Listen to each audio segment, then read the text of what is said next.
किस पाप के कारण स्त्रियां विधवा हो जाती हैं? गरुड़ पुराण का रहस्य।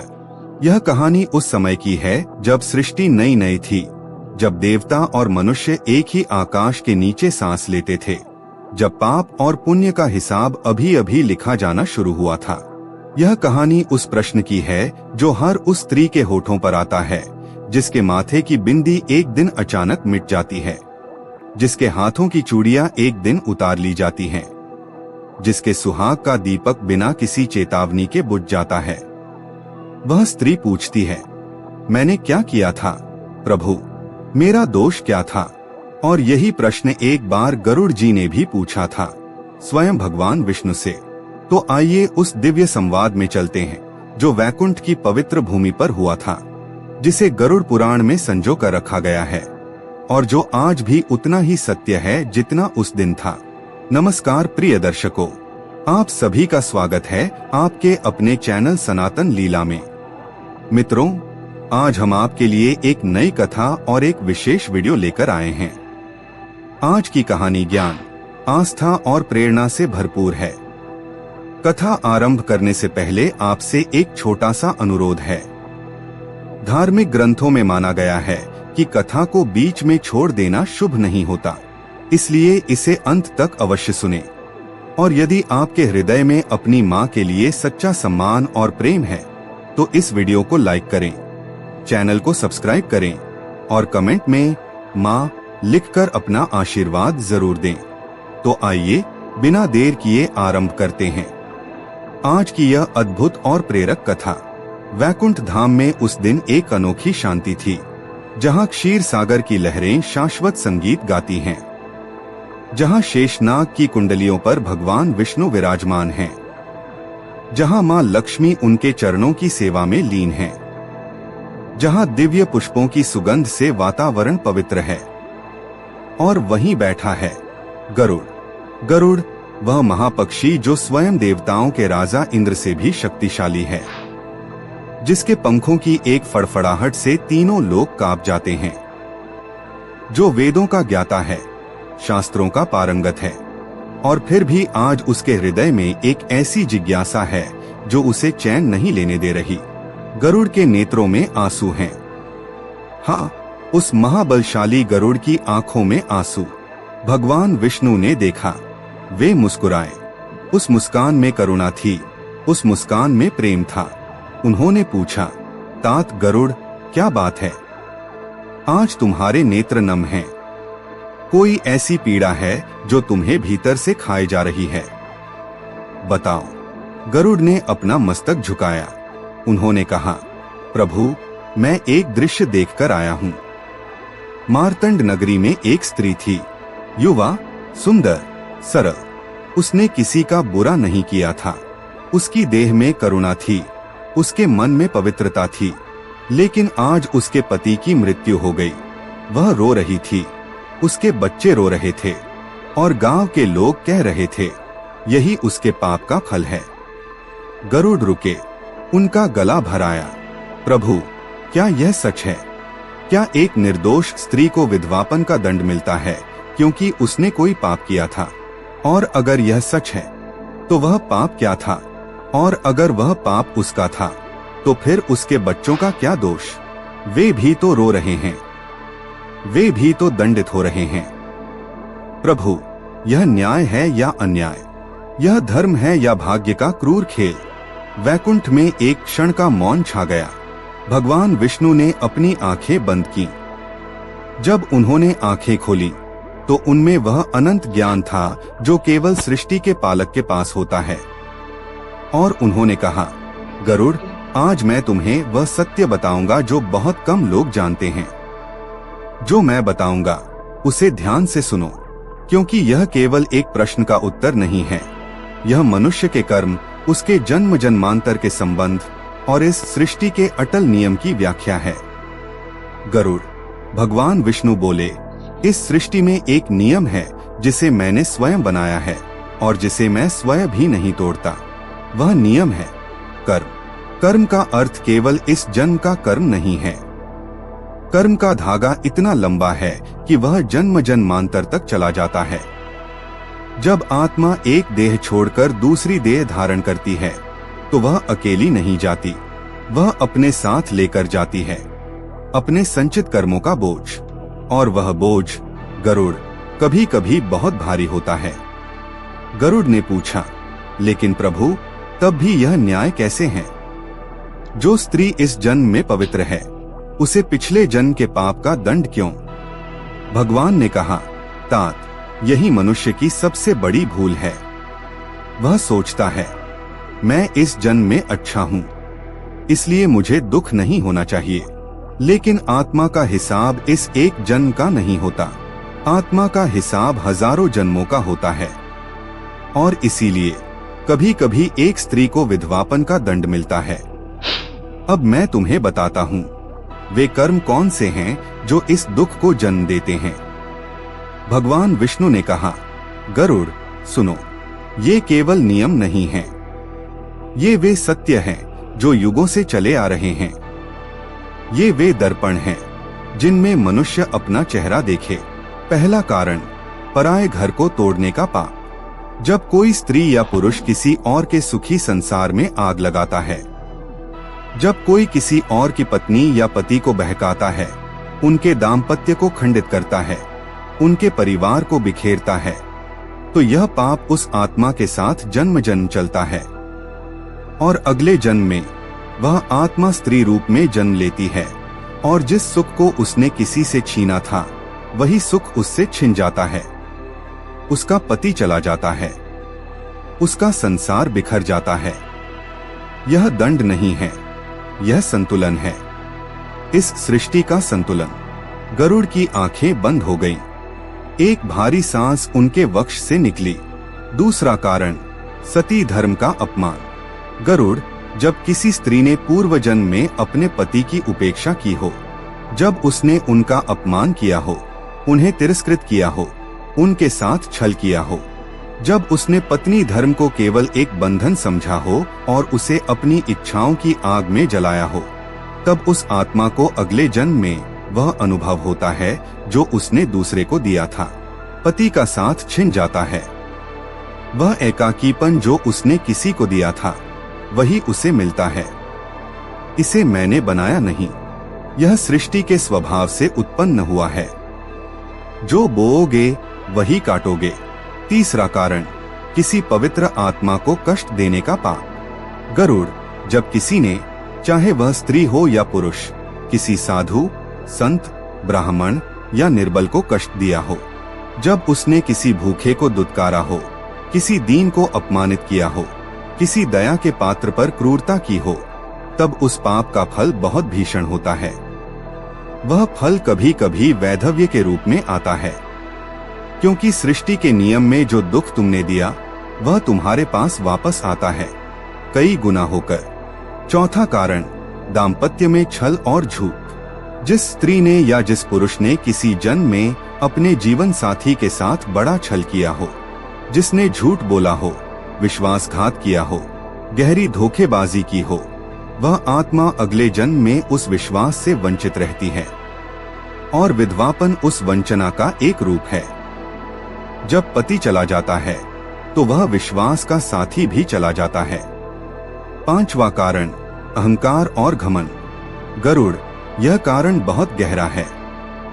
जब कोई आत्मा अपनी सुंदरता पर, अपनी संपत्ति पर, अपनी कुल प्रतिष्ठा पर ऐसा घमंड करती है कि दूसरों को तुच्छ समझती है, जब वह दूसरी स्त्रियों को देखकर उनके दुख पर हंसती है, जब वह विधवाओं का उपहास करती है, तब उस घमंड का दंड बड़ा कठोर होता है। जो तुमने उपहास किया वही तुम्हारी नियति बन जाती है।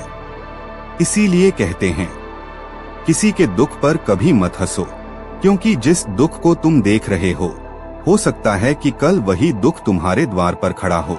भगवान विष्णु रुके, फिर उन्होंने कहा, गरुड़, अब मैं तुम्हें एक कथा सुनाता हूँ।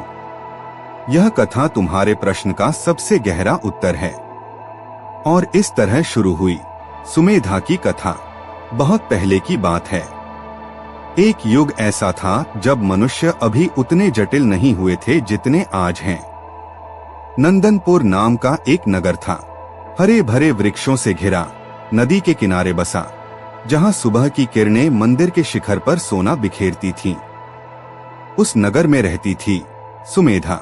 सुमेधा, जिसका नाम सुनते ही लोगों के मन में एक तस्वीर उभरती थी।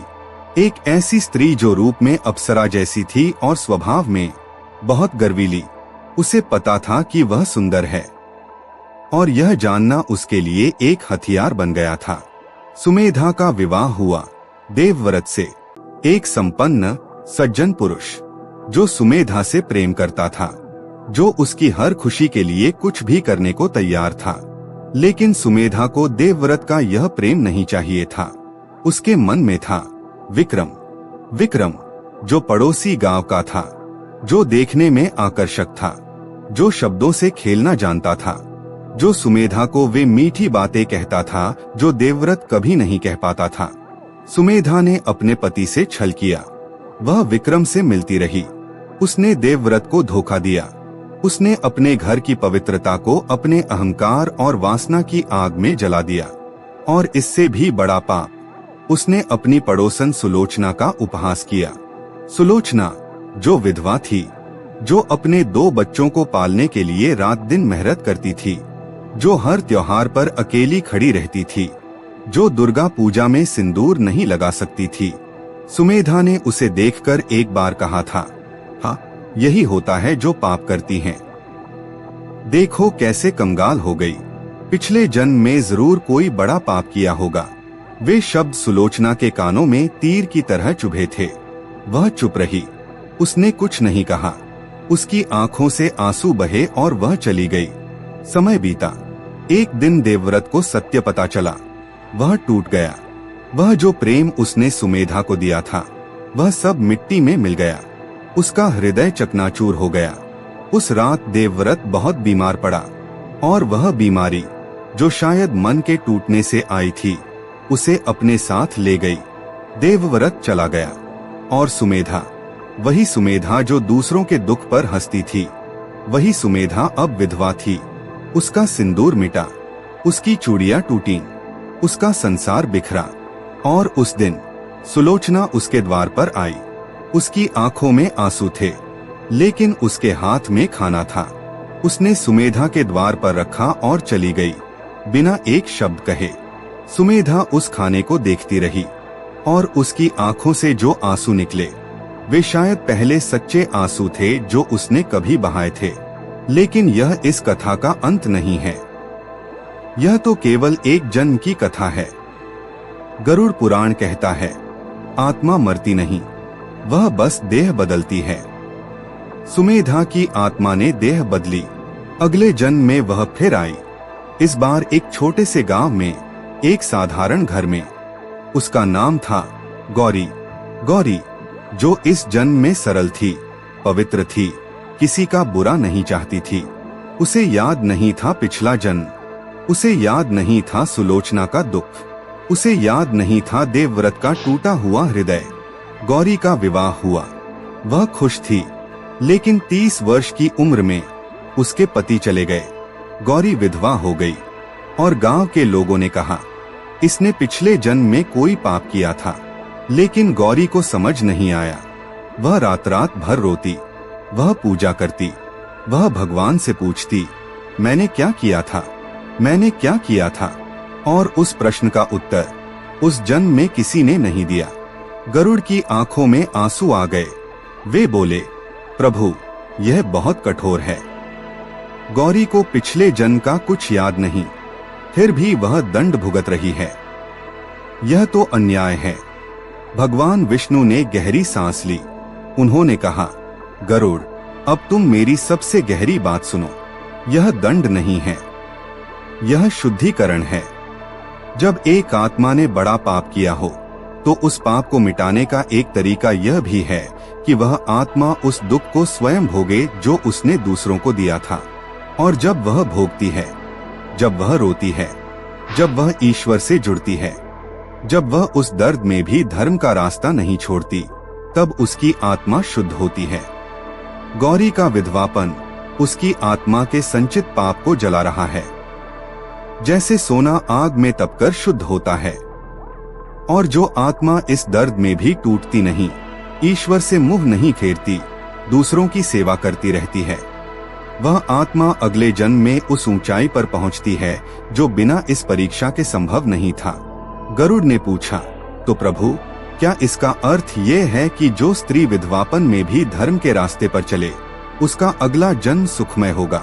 भगवान मुस्कुराए, न केवल सुखमय बल्कि मुक्तिदायक। गरुड़ ने फिर पूछा, प्रभु, यदि ये पाप विधवापन को जन्म देते हैं, तो क्या ऐसे भी कर्म हैं जो इस दुख से बचाते हैं? क्या कोई ऐसा पुण्य है जो इस वियोग को रोकता है? भगवान विष्णु ने कहा, हाँ गरुड़, हाँ, जो स्त्री अपने पति को परमेश्वर मानकर उनकी सेवा करती है, उसके पुण्य का वर्णन करना मेरे लिए भी कठिन है। उस स्त्री के सामने तीर्थ फीके पड़ जाते हैं। उसके दाम्पत्य में इतनी शक्ति होती है कि काल भी उसके द्वार पर आने से हिचकिचाता है। जो स्त्री सत्य बोलती है, अपने पति के साथ, अपने परिवार के साथ, अपने ईश्वर के साथ, उसकी आत्मा इतनी बलशाली होती है कि अकाल मृत्यु उसके घर के पास भी नहीं फटकती। जो स्त्री किसी दूसरी स्त्री के दुख में उसका साथ देती है, जो विधवा के घर जाती है, उसे सम्मान देती है, उसके बच्चों के माथे पर हाथ रखती है, उस स्त्री के पुण्य का फल उसकी 7 पीढ़ियों तक जाता है। और जो स्त्री या पुरुष किसी टूटे हुए परिवार को जोड़ने में सहायता करता है, किसी की रक्षा करता है, उसके कर्म का फल इतना शुभ होता है कि वह आत्मा जन्म जन्मांतर तक सुरक्षित रहती है। भगवान विष्णु बोलते रहे और गरुड़ सुनते रहे। एक समय ऐसा आया जब भगवान ने वह बात कही जो सबसे गहरी थी। उन्होंने कहा, गरुड़, एक और बात है जो मैं हमेशा नहीं कहता, लेकिन आज कहूंगा। कभी कभी विधवापन किसी पाप का फल नहीं होता, कभी कभी वह उस आत्मा की परीक्षा होती है जो बहुत आगे जाने के लिए बनी है। कभी कभी सबसे पवित्र आत्माओं को सबसे कठिन रास्तों पर चलना पड़ता है, क्योंकि जितना गहरा दुख उतनी गहरी समझ, जितनी बड़ी पीड़ा उतना बड़ा आत्मबल। और कभी कभी उस विधवा की कोख से एक ऐसी संतान जन्म लेती है जो इस संसार को बदल देती है, जो किसी महान कार्य के लिए आती है। और उस संतान को जन्म देने के लिए उस स्त्री को वह अकेलापन भोगना जरूरी था, वह संघर्ष भोगना जरूरी था, ताकि वह संतान एक ऐसी माँ की छाया में पले जो टूट कर भी नहीं टूटी। गरुड़ की आंखें छल छला आईं। उन्होंने कहा, प्रभु, तो इसका अर्थ है दुख हमेशा दंड नहीं होता? भगवान ने कहा, नहीं तात, दुख हमेशा दंड नहीं होता। कभी कभी दुख नियति का सबसे बड़ा वरदान होता है, बस उसे पहचानने की आंख चाहिए। भगवान विष्णु ने गरुड़ को और भी बताया। उन्होंने कहा, गरुड़, अब मैं तुम्हें यमलोक का वह दृश्य बताता हूँ जो बहुत कम लोग जानते हैं। जब कोई आत्मा इस संसार से जाती है तो यमराज के दरबार में उसके कर्मों का लेखा जोखा होता है। चित्रगुप्त, जिन्होंने प्रत्येक आत्मा के एक एक कर्म को लिखा है, वे उस पुस्तक को खोलते हैं और उस पुस्तक में बड़े बड़े पापों के बीच एक बात लिखी होती है जो यमराज को भी रोकती है। वह बात है किसी विधवा के साथ किया गया सम्मान। जिस आत्मा ने किसी विधवा को आश्रय दिया, उसके बच्चों को पाला, उसे तिरस्कृत नहीं किया, उस आत्मा के पाप इस एक कर्म से कुछ हल्के हो जाते हैं। और जिस आत्मा ने किसी विधवा का अपमान किया, उस पर उंगलियां उठाई, उसे समाज से बाहर किया, उस आत्मा का पाप बहुत भारी होता है। याद रखो, जो आज दूसरों के दुख पर हंसते हैं, कल उस हंसी का हिसाब देना पड़ता है। गरुड़ ने कहा, प्रभु, यह ज्ञान जो आपने मुझे दिया, क्या इसे संसार के लोगों तक पहुंचाना चाहिए? भगवान विष्णु ने कहा, हाँ गरुड़, इसीलिए तो मैं तुम्हें यह बता रहा हूँ। यह कथा यहाँ समाप्त होती है। ओम नमो भगवते वासुदेवाय। हरि ओम तत्सत।